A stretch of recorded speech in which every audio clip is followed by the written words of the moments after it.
En los anales del tiempo, cuando la palabra de Dios resonaba a través de hombres y mujeres elegidos, hubo un profeta llamado Jonás. Su nombre, que significa paloma, sugería paz, pero en su corazón, en ese momento, solo había una tormenta en ciernes. La voz de Dios llegó a Jonás con una claridad inconfundible, una misión trascendental. Levántate y ve a Nínive, esa gran ciudad, y proclama contra ella, porque su maldad ha subido hasta mí. Nínive. La sola mención de su nombre era suficiente para helar la sangre de cualquier israelita. No era una ciudad cualquiera, era la imponente capital del imperio asirio, una nación conocida por su crueldad, su ferocidad en la guerra y su profunda idolatría. Para Jonás, un hombre de fe, pero también de arraigados prejuicios y un profundo sentido de la justicia, o lo que él creía que era justicia, la idea de llevar un mensaje de arrepentimiento a semejante pueblo era impensable. ¿Por qué debería Dios extender su misericordia a sus opresores? ¿No merecían más bien la ira divina que ardía en su propio corazón? Así, el profeta Jonás hizo lo impensable. En lugar de obedecer el mandato divino, decidió huir. No solo de la orden, sino, ingenuamente, de la mismísima presencia de Dios. Se dirigió al puerto de Jope, un bullicioso centro marítimo donde barcos iban y venían. Allí, encontró una nave con destino a Tarsis, un lugar tan remoto y opuesto a Nínive como su propio deseo de escapar. Era un viaje largo, una huida desesperada de la voz que aún resonaba en su conciencia. Pagó su pasaje y se embarcó, buscando en la inmensidad del mar el olvido de su llamado. El sol se alzaba sobre el horizonte mientras el barco zarpaba, y Jonás, quizás con un suspiro de alivio, descendió al interior de la nave y se quedó profundamente dormido. Pero la paz de su sueño no duraría. Dios, el mismo del que intentaba escapar, no permitiría que su propósito se frustrara tan fácilmente. De repente, una violenta tormenta se desató sobre el mar. El cielo se oscureció con una rapidez aterradora, las olas se levantaron como montañas furiosas, y el pequeño barco fue sacudido con una brutalidad que amenazaba con partirlo en dos. Los marineros, hombres rudos y experimentados en las batallas del mar, gritaron de terror. Nunca antes habían presenciado una furia así en la naturaleza. Lanzaban la carga por la borda, intentando aligerar el barco y salvar sus vidas. En medio del caos, el capitán, desesperado, encontró a Jonás durmiendo profundamente. «¿Cómo puedes estar durmiendo?», le increpó. «Levántate, invoca a tu Dios. Quizás Él se apiade de nosotros y no perezcamos». Pero a medida que la tormenta arreciaba, los marineros, con sus corazones llenos de pánico, comenzaron a sospechar que esta tormenta no era natural. «Echemos suertes», propusieron, «para saber por causa de quién nos ha venido este mal». «El destino, o más bien la mano de Dios», señaló a Jonás. Con rostros graves, se dirigieron al profeta. «¿Qué has hecho?», le preguntaron. «Dinos ahora, ¿por qué nos ha venido este mal? ¿Cuál es tu ocupación? ¿De dónde vienes? ¿Cuál es tu tierra y de qué pueblo eres?». Jonás, con la verdad pesando sobre él, confesó: «Soy hebreo, y temo a Jehová, Dios de los cielos, que hizo el mar y la tierra. Y es por mi causa que esta gran tempestad ha venido sobre vosotros, porque huyo de la presencia de Jehová».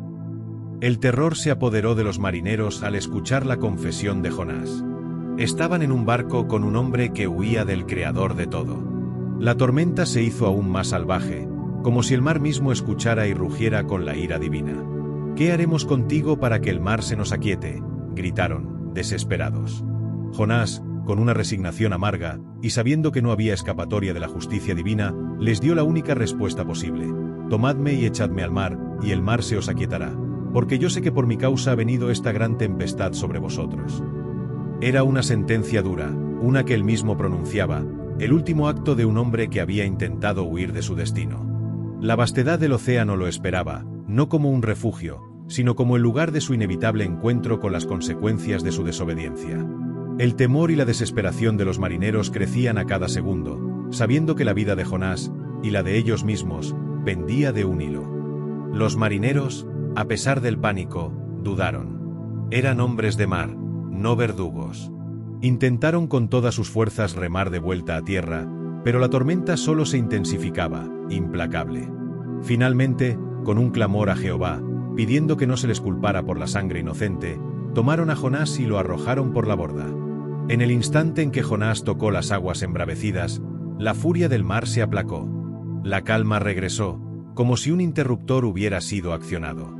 Un silencio asombroso reemplazó el rugido del viento y las olas, y un temor reverente se apoderó de los marineros, quienes ofrecieron sacrificios y votos al Dios de Jonás. Pero para Jonás, el descenso a las profundidades fue solo el comienzo de su verdadera prueba. Mientras se hundía en el abismo, envuelto por la oscuridad y la frialdad del océano, la desesperación lo invadió.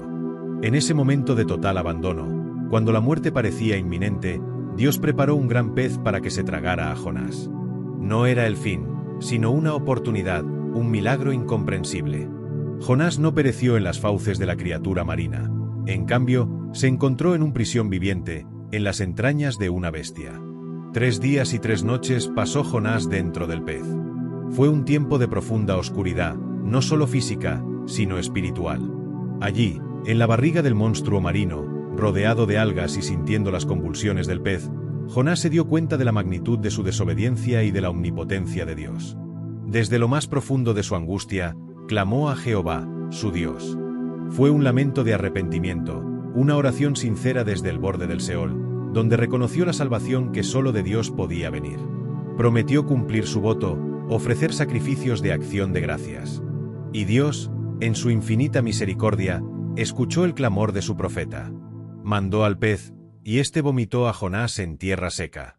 Empapado, cubierto de algas y con un aliento que sin duda revelaba su reciente morada, Jonás se encontró de nuevo bajo el cielo abierto. Había experimentado la mano de Dios tanto en el juicio como en la salvación. Y la palabra de Jehová vino a Jonás por segunda vez, con la misma claridad, sin reproches. Levántate y ve a Nínive, aquella gran ciudad, y proclama en ella el mensaje que yo te diré. No había escapatoria, ni necesidad de ella. Jonás había aprendido una lección amarga. Esta vez, Jonás se levantó y fue a Nínive, conforme al mandato de Jehová. Nínive era, en verdad, una ciudad inmensamente grande, de 3 días de camino para recorrerla.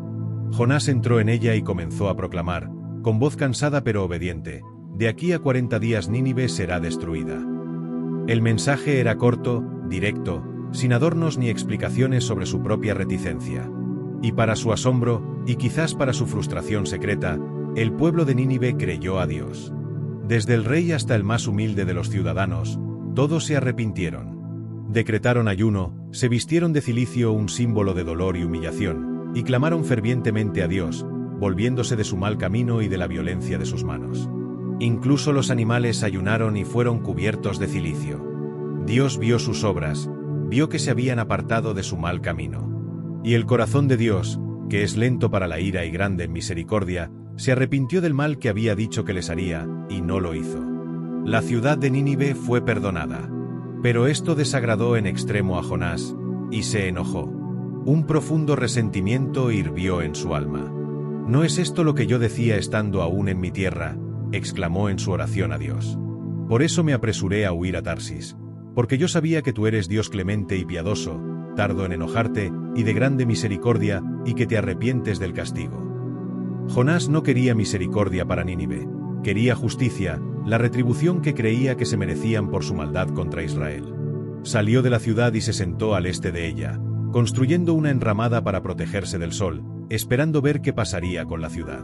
Y Jehová Dios preparó una planta de ricino, que creció rápidamente y le dio sombra a Jonás, aliviando su molestia. Jonás se alegró en gran manera por la planta. Pero al día siguiente, Dios preparó un gusano que hirió la planta, y ésta se secó. Y cuando salió el sol, Dios preparó un viento solano ardiente, y el sol golpeó la cabeza de Jonás, que desfallecía y deseaba morir, diciendo, «Mejor me es la muerte que la vida». Entonces Dios le dijo a Jonás, «¿Haces tú bien en enojarte por la planta?» Y él respondió, «Sí, bien hago en enojarme, hasta la muerte». Y Jehová le dijo, «Tuviste compasión de la planta, en la cual no trabajaste, ni tú la hiciste crecer, que en una noche nació, y en una noche pereció.